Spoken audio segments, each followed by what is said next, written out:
जय श्री राधे, जय श्री श्याम। अब हम आगे की कथा वर्णन करते हैं। गुरु गोरखनाथ और मच्छिंद्रनाथ जी चौरंगी नाथ को गुफा में स्थान देकर और उसे भजन करने के लिए कह करके गुरु दत्तात्रेय की ओर जाते हैं। अब जब गुरु दत्तात्रेय की ओर जाने लगे तो गुरु दत्तात्रेय के मिल करके बड़े प्रसन्न हुए और गुरु दत्तात्रेय जी ने भी मच्छिंद्रनाथ को अपने साथ रहने के लिए कहा। अब मच्छिंद्रनाथ जी और गुरु गोरखनाथ जी सभी मिलकर के एक ही स्थान पर गिरनार पर्वत पर रहने लगे। लेकिन कुछ दिन पश्चात मच्छिंद्रनाथ जी ने और गोरखनाथ जी ने कहा कि प्रभु, अब हमें जाना चाहिए, क्योंकि हम योगियों का अवतार तो जन कल्याण के लिए हुआ है, फिर हम एक स्थान पर कैसे रह सकते हैं। जब ये बात कही तो गुरु दत्तात्रेय जी ने उन्हें जाने की आज्ञा दे दी और कहा कि आप जाइए। तो जब जाने लगे तो वहाँ से होते हुए, काशी से होते हुए अब प्रयागराज आ पहुँचे। प्रयागराज में एक राजा राज्य करते थे जिनका नाम था त्रिविक्रम। त्रिविक्रम राजा जो बड़े ही शूरवीर थे, बहुत ज़्यादा धनवान थे और राजा का जो स्वरूप था वो बहुत ही ज़्यादा दानवीर था। इतने ज़्यादा दानवीर थे कि अपनी प्रजा का सदैव ध्यान रखा करते थे, बहुत साहसी थे। उन राजा का जो स्वरूप था बहुत ही दिव्य स्वरूप था। लेकिन राजा की अवस्था ज़्यादा वृद्ध हो चुकी थी, इस कारण से उन्हें संतान होने की आशा नहीं थी। राजा को कोई संतान नहीं थी। इधर सब प्रजा भी यही विचार करती कि हमारे राजा को कोई संतान नहीं है। और एक दिन राजा इसी चिंता में, संतान न होने की चिंता में ही मृत्यु को प्राप्त हुए। और जब मृत्यु को प्राप्त हुए तो प्रजा उस राजा के लिए रुदन कर ही रही थी कि गोरखनाथ जी और मच्छिंद्रनाथ जी उसी समय उस प्रयागराज से वहाँ होकर के निकले। अब प्रजा को पूछा और देखा कि ओहो, तो इतने अच्छे राजा जिनके लिए प्रजा भी रुदन कर रही है, उन्हें कैसे मृत्यु प्राप्त हो। तो गोरखनाथ जी और मच्छिंद्रनाथ जी जब राजा को शमशान लेके जाया जा रहा था तो उसी समय उनके साथ चल पड़े। और जब उनके साथ चल पड़े तो इधर मच्छिंद्रनाथ ने सोचा कि इतने अच्छे राजा को कैसे मृत्यु प्राप्त कराएं। तो मन में विचार किया कि इन्हें क्यों ना जीवित किया जाए। लेकिन मच्छिंद्रनाथ जी ने उन्हें जीवित करने के लिए जब ध्यान लगाया तो पाया कि उनकी आयु तो पूर्ण हो चुकी है। अब उनकी कोई शेष आयु बची ही नहीं है जो उन्हें जीवित किया जा सके। तो राजा ने सोचा, अब इधर मच्छिंद्रनाथ जी ने सोचा कि क्या किया जाए जिससे कि राजा जीवित हो। फिर राजा को जीवित करने के विचार में अब इधर गोरखनाथ जी ने मच्छिंद्रनाथ जी से कहा कि प्रभु हे गुरुवर, आप इस राजा को जीवित कीजिए। लेकिन मच्छिंद्रनाथ जी ने गोरखनाथ को चुप बिठा दिया और कहा कि तुम चुपचाप रहो। गोरखनाथ बोले, गुरुजी ऐसे कैसे, इतने अच्छे राजा हैं और आप इन्हें ऐसे ही मरने दे सकते हैं, आप इन्हें जीवित कीजिए। लेकिन बार बार जब मच्छिंद्रनाथ जी मना कर रहे थे तो गोरखनाथ ने कहा कि प्रभु, यदि आप जीवित नहीं करेंगे तो मैं जीवित करूँगा। और प्रभु, अगर आपने जीवित नहीं किया तो प्रभु मैं अवश्य ही अग्नि में कूद कर अपने प्राण दे दूंगा, लेकिन इस राजा को अवश्य जीवित कराना चाहता हूँ। अब तो मच्छिंद्रनाथ बोले, ओहो, तुमने कितना बड़ा प्रण ले लिया, ध्यान लगा कर के देखो कि इसकी आयु तो अब शेष बची ही नहीं है। और मच्छिंद्रनाथ जी सोचने लगे कि मेरा ये शिष्य इतना प्रण का पक्का है, इसने पहले भी अपने नेत्र दे दिए थे केवल दही बड़े के कारण, और कहीं अभी अपने प्राण ना दे दे। ये तो सोच करके अब मच्छिंद्रनाथ जी मन में विचार करते और सोचा कि कैसे किया जाए जिससे कि राजा जीवित हो और मेरे इस शिष्य का प्रण भी बना रहे। तो कहा कि गोरखनाथ, तुम चिंता ना करो, मैं अवश्य ही इसे जीवित करूंगा, परंतु इसकी आयु तो बची नहीं है, लेकिन इसके शरीर में अब और कोई रास्ता नहीं बचा। मैं अपना ही स्वरूप इसके शरीर में प्रवेश कराता हूँ और तुम्हें 12 वर्ष तक मेरे स्तन की रक्षा करनी होगी। इसे कोई हिला तक ना सके, इसके कोई समीप ना आ सके, क्योंकि 12 वर्ष बाद मैं इस राजा का शरीर त्याग करके अपने इस दिव्य शरीर में आऊँगा। अब मच्छिंद्रनाथ जी ने इतना कहा और अपना शरीर त्याग करके राजा के शरीर में प्रविष्ट हो गए। और उधर प्रजा जैसे ही राजा को अग्नि देने वाली थी कि राजा तुरंत उठ के खड़े हो गए। अब तो देखा कि प्रजा बड़ी प्रसन्न हो गई। एक बार तो आश्चर्यचकित हुई कि राजा कैसे खड़े हो गए, लेकिन अब सभी प्रसन्नता के कारण मच्छिंद्र नाथ जी उस त्रिविक्रम राजा के शरीर में प्रवेश कर राज्य में लौट कर आई और राज्य भार को ऐसे संभाला पूर्ण रूप से। अब रानी के साथ भी मच्छिंद्र नाथ जी ने बिल्कुल राजा जैसा व्यवहार किया। 3 महीने पश्चात जब 3 महीने तक मच्छिंद्र नाथ जी बड़े भाव से उस राज्य में रहने लगे, तो लेकिन इधर गुरु गोरखनाथ मन में सोचते कि मैं कैसे रक्षा करूं इस शरीर की, तो विचार किया। अब नित्य ही मच्छिंद्र नाथ जी त्रिविक्रम राजा के शरीर में प्रवेश तो थे ही, पर शिवालय में डेली आकर के देखा करते अपने शरीर को, क्योंकि मच्छिंद्र नाथ जी और गुरु गोरखनाथ जी शिवालय में ही ठहरे हुए थे।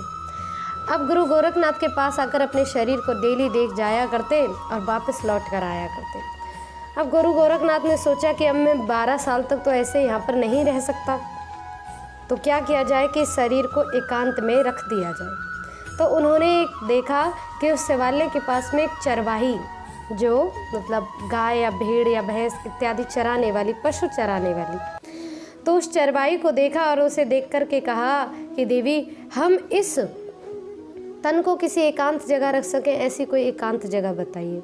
और सारी घटना गोरखनाथ जी ने उस चरवाही को बता दी कि ऐसे ऐसे ये लीला हुई है। तो वो चरवाही ने कहा कि प्रभु, इस शिवालय में एक सुरंग है और उसी सुरंग में आप इस शरीर को, इस तन को रख दीजिए।